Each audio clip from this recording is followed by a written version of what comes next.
In the near future, overpopulation has depleted the world's resources, so the UN decides that countries must cut their population by 5% every year. In the USA, all students take a standardized test once a year and those with the lowest scores are executed. The test is called the 10 to 241, but people have nicknamed it the thinning. In Texas, students are studying for the test, which will start in 18 hours. High schooler Lena is mentoring Simon while her younger siblings play behind them. Simon is frustrated because he doesn't understand enough and pays Lena a good amount of cash, which gets him special contact lenses that give him all the answers. Lena reminds him to destroy them after the test. At that moment she receives a call from the hospital saying that her mother is trying to get discharged against medical advice. Lena asks the doctor to buy time and rushes to the hospital with her siblings, where her mother has already signed all the discharge paperwork. The doctor pulls Lena aside and turns down her money, revealing her mom has gotten worse and no treatment will help her now. In the evening, with only 12 hours left for the exam, the governor's son Blake tells his bodyguards he's going to the kitchen for a bite, but he actually sneaks out of the mansion and gets in his car to meet his girlfriend Ellie. The mood gets awkward when they remember they may die in the morning, so they decide to distract themselves. They sneak into another mansion and use the pool for a while. Afterward they return to the car to make out, but Ellie can't get in the mood because she's scared of the test. They're suddenly interrupted by a bodyguard, who drags Blake back to his house. Governor Dean scolds Blake for wasting his time the night before the test, pointing out he should be studying now so he can have fun later. He thinks Ellie is a distraction that Blake can't afford until he graduates next year, but Blake doesn't look convinced. Dean gives him a hug anyway. 3 hours before the test, guards in black surround the school with fences, barbed wire, and cameras. They also patrol the perimeter to make sure nobody runs away. Simon arrives early and another student accidentally bumps into him, causing him to drop his contact lenses. He tries to find them. However, a guard tells him to keep moving. As the students arrive, they share a sad goodbye with their parents, then the guards check their bags and scan their bodies to prevent any cheating tricks. Blake approaches Lena and asks to buy the special lenses, but Lena tells her she already sold the last ones. At that moment a guard finds a student with invisible answers painted on his arm and the boy immediately runs away. This is the first time someone makes it past the guards, so Lena's friend Kellen hacks his father's account to access the street security footage, watching how the guards surround the guy and catch him with a net. Then Kellen makes a copy and sends it to a reporter. Once everyone is inside, the guards put the school under lockdown. Then the students go to their respective classrooms and Miss Birch tries to be as comforting and encouraging as possible, telling them there's always a chance. Mr. Glass reminds them of the rules. They have 2 hours to finish the test, their eyes must never leave their tablets, and all grades are final. At that moment the test finally begins and everyone concentrates on answering the questions on the tablet, but it's clear many of them are struggling. When the test is finally over, the students must drop their tablets and the guards immediately go over the results in their computer. The conclusion arrives in just a matter of minutes and the teachers are heartbroken to read the list with the lowest scores. With each name mentioned, the guards take the student away, dragging them away when they try to resist or even beating them up when they try to escape.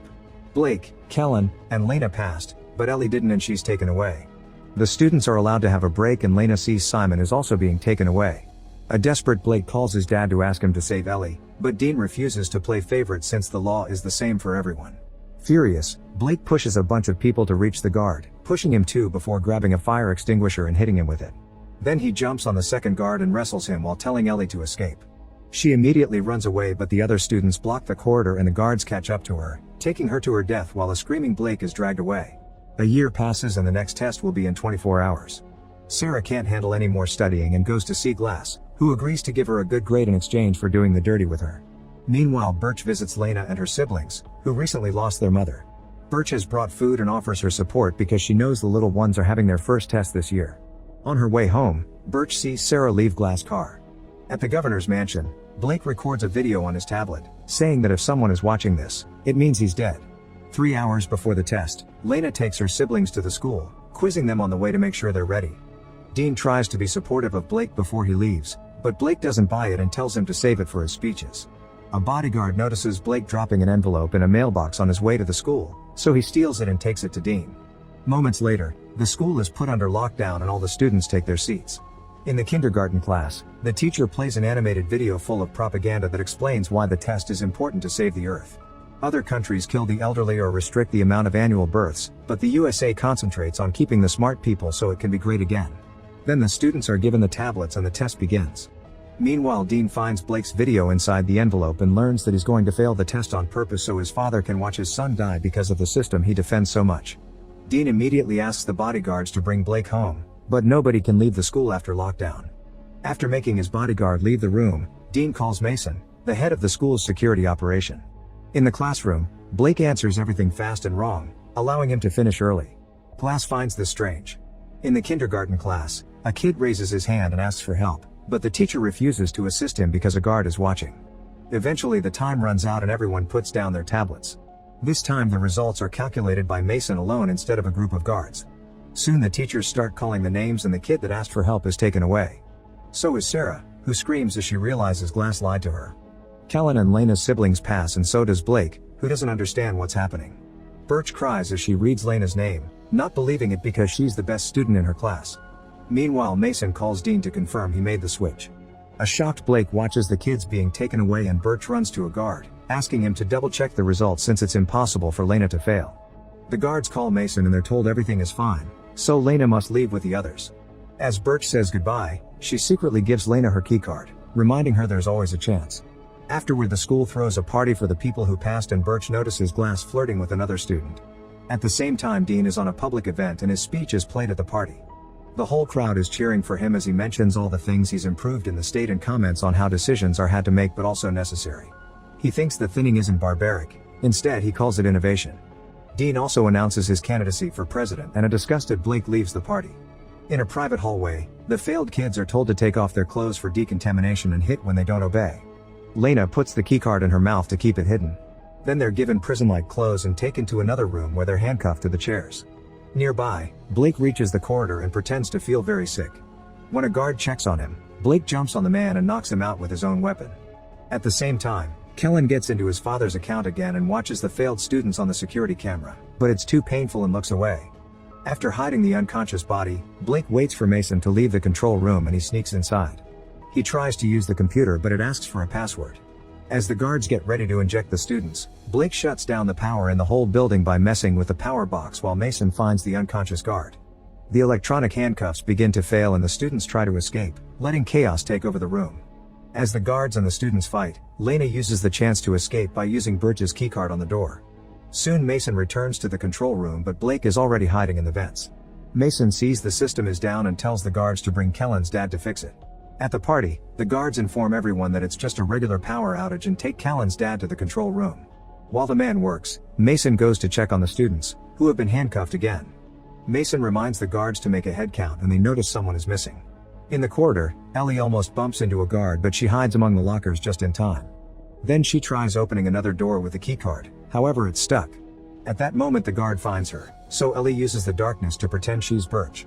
As soon as the guard turns around, Ellie jumps on him and tries to fight him, but the guard overpowers her and starts kicking her. Suddenly Blake shows up and takes over the fight, using the element of surprise to knock the guard out. Afterward Blake admits he failed on purpose and Lena realizes something is off with all the results. Blake then activates the alarm to send all the guards to the corridor while he and Lena hide in the vents. Mason announces the school will stay in lockdown until they find Lena, not caring about the fact the kids are supposed to be reuniting with their parents by now. In the vents, Blake judges Lena for selling the lenses to the desperate kids because he sees it as taking advantage of their fear. Lena has to explain she only did it to pay for her mother's treatments, and Blake immediately apologizes. She also admits that she used to have a crush on Blake. At the governor's home, a reporter asks Dean about the prolonged shutdown at the school, which Dean didn't know about. He pretends everything is under control and after the interview he checks the news to discover Kellen's reporter friend is outside the school. She's covering the crisis and interviewing parents who are worried about their kids' fate. Meanwhile Mason makes all the teachers prove they still have their keycards. When he's about to check Birch, he's interrupted by a call from Dean, who furiously yells at him to solve the problem quickly. Back to Blake and Lena, they continue to move through the vents when suddenly the surface breaks and Blake falls through, landing in the pool. Lena immediately jumps in and swims quickly to rescue Blake, who is unconscious. Fortunately Lena knows CPR and manages to wake him up. Then they head to the lockers and turn around while they change into dry clothes. Lena finds another vent so they can keep going. At the party, some students try to leave only for the guards to beat them up, so Kellen starts recording and sends it to the reporter. Minutes later, Lena and Blake reach the corridor outside the server room and the keycard falls from Lena's pocket.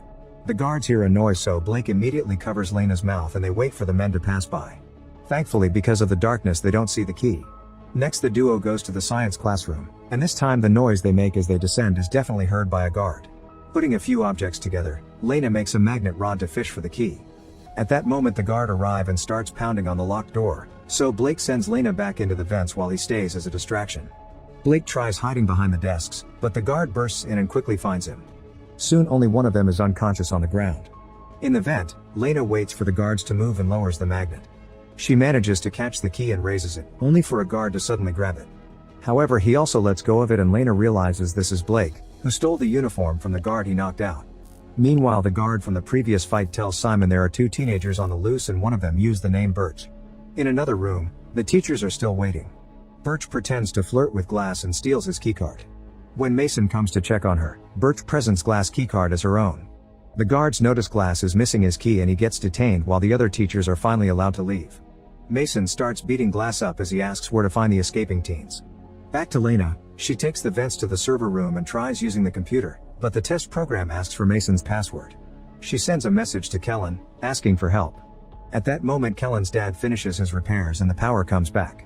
Kellen gets Wi-Fi and receives Lena's message, so he replies with a video of Mason using his password earlier. Lena copies it and accesses the test system, first checking on her siblings to confirm they passed. Then she checks her own results and sees she got a 98% but still failed while Blake passed with 15%. The same happened with Ellie, who failed with a score of 88%. It seems Dean has been messing with the test results for a while. Speaking of Dean, he appears on a press conference and claims that Lena killed two guards after failing the test, but the guards are working hard to keep everyone safe. At the same time, Kellen sends his reporter friend the video of the guard beating up the students that try to leave, which immediately gets played on national TV. Lena guesses this is Kellen's doing and sends him some screenshots of the manipulated test results. Sadly, Mason finally sees her on the security cameras and raises the alarm, so she starts running. Mason and his guards quickly surround her and she tries to say she is proof she actually passed, but she gets arrested anyway. Meanwhile, Blake finds the room with the students and pretends he has orders to move them. The other guards find it strange since they weren't informed, so Blake has no choice but to trigger a fight. He barely manages to throw some punches before the guards surround him and overpower him too. At the party, Kellen receives the screenshots and he sends them to the reporter, who immediately appears live on TV to announce her discovery. She comments on how suspicious it is that a politician's son got a benefit from this, and at the mansion Dean's team panics. They think he should shut the mission down and let Lena go, but Dean says he has one final move. Soon Lena is handcuffed with the rest of the failed kids and the guards get the injections ready. Mason calls Dean to ask for authorization to proceed, but Dean stops him, saying that the list needs to be revised. The students that actually passed the exams are released and Lena runs to kiss Blake, who is tied up. Some guards drag her away while others go to the party to bring the students that actually failed the exam. This includes Blake, who is also handcuffed with the others. One by one, the students get a mysterious injection and they pass out. Now the school is finally opened and the parents reunite with their children. Lena runs to meet with her siblings, who have been watched over by the teacher. The parents that don't get their kids back have a breakdown on the spot. Soon Dean appears on TV again and pretends Mason was behind everything. He puts up a sad act about his love for his dead son, still clarifying not even him is above the law. Sometime later, a truck arrives at an illegal tech factory. To Blake's shock, he wakes up alive and well because the injection had only been a sedative. The other students are also alive and when they look around, they discover failed students from previous years working at the factory. Blake gets another shock when he sees a very alive Ellie. Make sure to subscribe and turn on notifications so you can watch more videos like this. Thanks for watching.